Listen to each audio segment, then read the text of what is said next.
अस्सलाम वालेकुम नाज़रीन, मुझे हाल ही में कनाडा जाने का इत्तेफ़ाक हुआ। उस वक़्त मुझे बहुत ज़्यादा लोग ये सवाल कर रहे थे, कनाडा इमिग्रेशन के हवाले से ताज़ा मालूमात चीज़ें अपडेट की जाएँ। सबसे ज़्यादा जब किसी मुल्क में जाने का लोगों की ख़्वाहिश होती है, रुझान होता है, तो उनकी ख़्वाहिश होती है किसी तरह वर्क परमिट पे वो कनाडा किस तरह जा सकते हैं। तो आज हम इसी हवाले से बात करेंगे। कनाडा के वर्क परमिट नाज़रीन पूरी दुनिया में बहुत मशहूर हैं। Pakistan, India, Dubai, middle east में लोग बहुत ज़्यादा खुलकर बात करते हैं कि हम किस तरह वर्क परमिट पे कनाडा जा सकते हैं। कनाडा के वर्क परमिट को जैसा कि आपके इल्म में है LMIA भी कहा जाता है। जो कि प्रॉपर लेबर असेसमेंट होती है जिसके थ्रू आप कनाडा के लेबर में असेसमेंट करवा के आप मुस्तकिल तौर पर कनाडा जा सकते हैं। उसका एक पूरा प्रोसीजर है। जो भी कंपनी आपको बुलाना चाहती है वो अपना एक पहले लेबर मार्केट टेस्ट करती है कि इस कैटेगरी का बंदा कनाडा के अंदर मौजूद नहीं है। इसमें कोई शक नहीं है, इस वक्त पूरी दुनिया के अंदर लेबर की शॉर्टेज है और इस हवाले से नए नए लोगों की तलाश जारी है मुख्तलिफ मुल्कों के अंदर। और इसीलिए कनाडा को भी 5 लाख लोगों की ज़रूरत है हर साल। उन्होंने अगले 3 साल का टारगेट बनाया कि हमने 15 लाख लोगों को इमिग्रेशन के जरिए यहाँ पे लेके आना है। दिलचस्प बात नाज़रीन ये है कि हर साल कनाडा के अंदर 5 लाख लोग स्टूडेंट वीज़े पे भी आते हैं। तो इससे अगर आप 5 लाख वो प्लस 5 लाख ये मिलाएँ, तकरीबन 10 लाख लोग बआसानी हर साल कनाडा आ सकते हैं। इसके अलावा ऐसे लोग भी हैं जो विज़ा वीज़े पे आते हैं और परमानेंटली कनाडा के अंदर रह जाते हैं, या जो कोई दूसरे इल्लीगल तरीकों से कनाडा आने में कामयाब होते हैं। तो एक बहुत बड़ी कैटेगरी है जो कनाडा में आती है। और इसमें कोई शक नहीं, कनाडा इतना बड़ा मुल्क है, इतनी वसीह सरज़मीन है कि यहाँ जितने भी लोग आ जाएँ वो किसी न किसी अंदाज़ में एडजस्ट हो जाते हैं। और कनाडा की अच्छी बात यही है कि जो बंदा यहाँ जॉब करने के लिए आता है, वर्क परमिट पे आता है, उसको बआसानी जॉब भी मिल जाती है। सबसे पहले हम वर्क परमिट के हवाले से नाज़रीन आज हम बात करेंगे इस मौजू के ऊपर कि किस तरह वर्क परमिट ले सकते हैं और कैसे आप बआसानी तौर पे कनाडा में सेटल हो सकते हैं। नाज़रीन वर्क परमिट के हवाले से एक बात याद रखिएगा कि LMIA जो वर्क परमिट जिसको कहा जाता है, इसकी 4 डिफरेंट कैटेगरीज़ हैं। एक LMIA 0 पॉइंट का होता है, यानी जो बिल्कुल लेबर क्लास है, जो बगैर आइल्स के कनाडा आना चाहती है, इंग्लिश लैंग्वेज भी उनके पास नहीं है, लेकिन उनके पास स्किल है। मसलन कोई शेफ़ अच्छा है, कोई बेकिंग के अंदर अच्छा है, कोई हेल्पर अच्छा होता है, कोई टेक्नीशियन अच्छा है, प्लम्बर है, इलेक्ट्रीशियन है, किसी भी ऐसी कैटेगरी में जो समझते हैं कि कोई ख़ास टेक्निकल शोबा है जिसमें वो उसकी हेल्प हो सकती है, तो वो 0 LMI पे किसी भी कंपनी के ऊपर आ सकता है।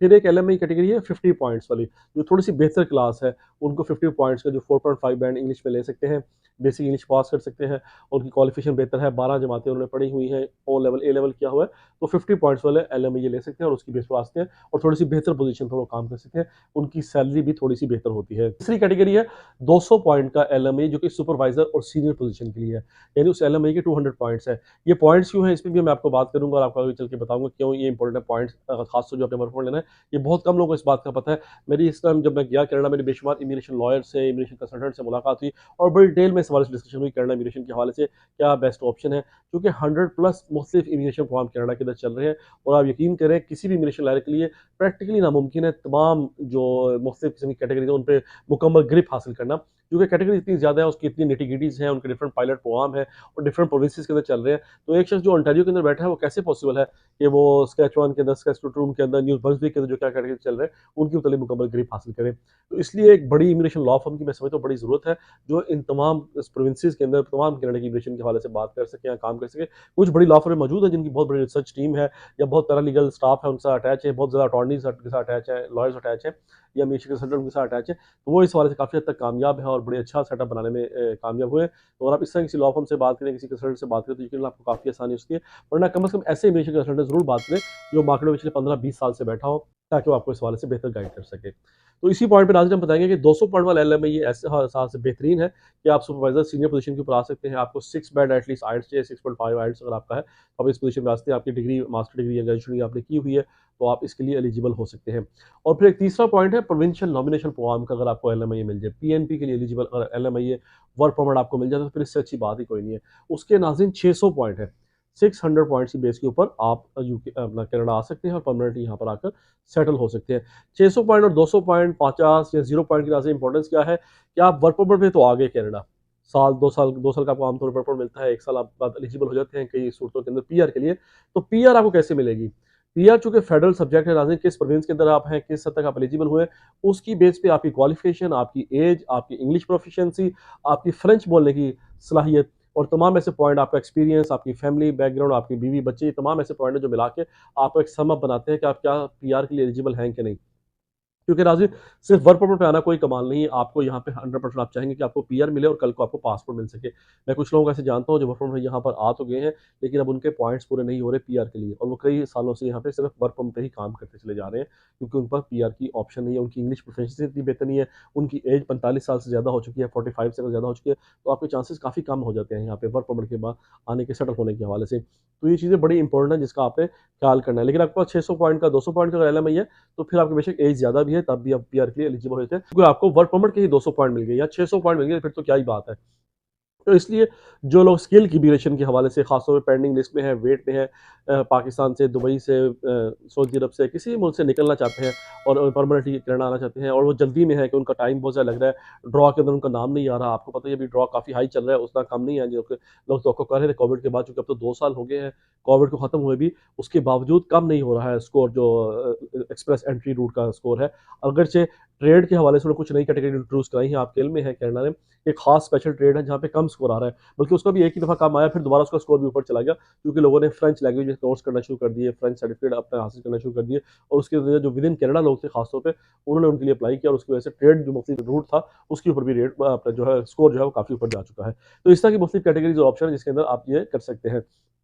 अब नाज़रीन सबसे इम्पोर्टेंट सवाल ये है कि वर्क परमिट लिया कैसे जा सकता है? ज़ाहिर है आप सब लोग जानना चाहते हैं कि मेरी जो भी क्वालिफ़िकेशन है, चाहे मैट्रिक है, एफए है, ग्रेजुएशन है, मास्टर डिग्री की हुई है, स्किल इमिग्रेशन में आप हैं, आप दुबई में हैं, अपना ऑलरेडी काम कर रहे हैं, 10-15 साल का एक्सपीरियंस है। मुझे बेशुमार लोगों के मैसेजेस आते हैं, टेक्स्ट मैसेज, व्हाट्सएप मैसेज लोग करते हैं कि मैंने एमबीए किया हुआ है, ग्रेजुएशन किया है, तो मैं कैसे यहाँ पे एडजस्ट हो सकता हूँ?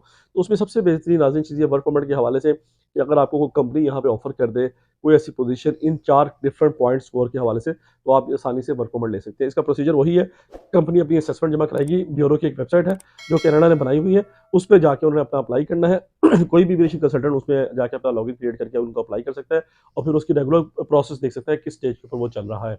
उसमें एक असेसमेंट का पूरा तरीका है, यहाँ की गवर्नमेंट बॉडी है जो उसको देखती है। पहले आमतौर पे इसमें 3 से 4 महीने लगते थे एलएमआई के जो लेबर असेसमेंट करवाने के हवाले से। लेकिन अब गवर्नमेंट ने इस प्रोसेस को भी काफ़ी हद तक फ़ास्ट कर दिया है और तकरीबन 60 से 90 दिनों के अंदर आसानी से आप इस प्रोसेस को मुकम्मल कर सकते हैं।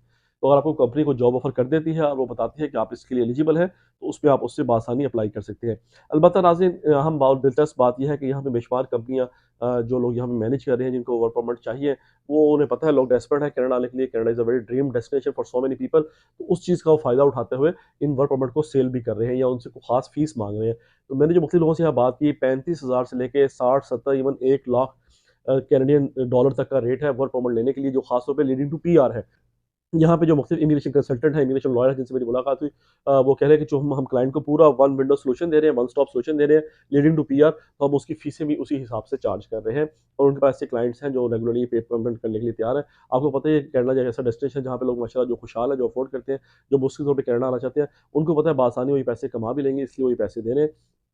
तो वर्क परमिट की फीस काफ़ी हाई चुकी है, प्लस अपनी लीगल कॉस्ट भी ज़रा है वो अपना लॉयर अपनी चार्ज करता है या रिक्रूटमेंट एजेंसी आपसे चार्ज करती है। तो इस चीज़ का आप ज़हन में ख्याल रखें कि अगर आप आना चाहते हैं, डेस्परेट है आने के लिए, तो आपको ये चीज़ ज़हन में रखनी पड़ेगी कि आपको जल्द अज़ जल्द ऐसा प्लान करना पड़ेगा कि जिसमें आप उसके लिए कैटेगरी फिट आ सकें।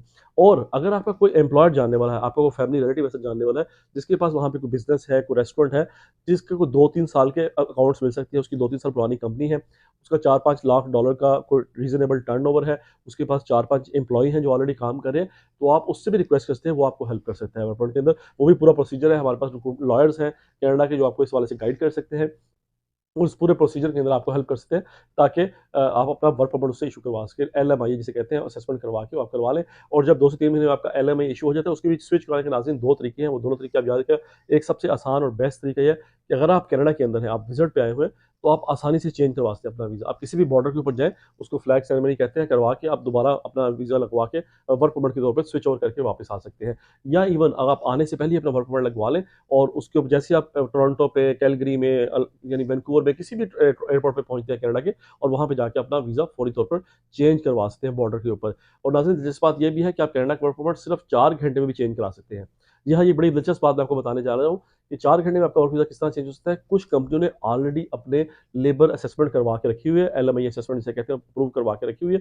उन्होंने सिर्फ़ आपका सीवी और उन्हें बताना होता है कि हमने राइट कैंडिडेट का इंतखाब कर लिया है। तो उसकी डिटेलें, उसका सीवी अपलोड करना होता है और विदिन 4 आवर्स आपका डिसीजन आ जाता है वर्किंग टाइम के अंदर। तो सिर्फ़ 4 घंटे के अंदर अपना वर्क परमिट इश्यू करवा सकते हैं और उसके बाद ज़ाहिर है आप कनाडा के बॉर्डर पे जाएँ और 24 आवर 48 आवर्स के अंदर अपना जाके वीज़ा चेंज करा लें, अगर आप कनाडा के अंदर मौजूद हैं, या अगर आप कनाडा आ रहे हैं तो वहाँ भी जाके चेंज कर सकते हैं। तो ये बड़ा फ़ास्ट तरीका कर दिया है कनाडा ने, ये प्री असेसमेंट का, प्री अप्रूवल का एलएमआई का, जिसमें चीज़ें काफ़ी आसान हो गई है। लेकिन ऐसी सूरतों में कंपनियाँ ज़ाहिर अपनी फ़ीस चार्ज करती हैं, उनको पता है बंदा जल्दी में फौरी चेंज करवाना चाहता है, तो वो उसके अगेंस्ट आपको वर्क परमिट इश्यू कर देती है। ये भी नाज़िम इम्पोर्टेंट बात है कि वर्क परमिट के हवाले से यहाँ पर एक तो बहुत ज़्यादा कुछ ऐसे लोग भी हैं जिनके पास काम नहीं है, लेकिन वो सिर्फ़ आपसे कहते हैं कि टैक्स पे करते रहें और यहाँ पे काम करते रहें। उस चीज़ से आपको ख़ास तौर पे एहतियात करने की ज़रूरत है कि आप ऐसी कंपनी में काम करें जो आपको फुल टाइम काम अलाउ करे, काम दे, और उसके अलावा आप उसको इस तरह भी कर सकें कि आप उसके अंदर आपको यानी प्रॉपर टैक्स भी पे करें और आप कल को पीआर भी ले सकें। सिर्फ़ टैक्स वाली चीज़ शायद आपके बेनिफिट में ना हो। तो इसलिए ये आपको आज तो मैंने एक बेसिक खुलासा पेश किया है एलएमआई वर्क परमिट के हवाले से। इसमें बहुत ज़्यादा इन्फॉर्मेशन है, बहुत देर हम बात कर सकते हैं। ये कुछ बुनियादी पॉइंट्स और चीज़ों के हवाले से मैंने आपको आगाह किया है कि अगर आप वर्क परमिट लेना चाहते हैं, कोई भी इसी चीज़ के हवाले से मज़ीद इन्फॉर्मेशन लेना चाहते हैं,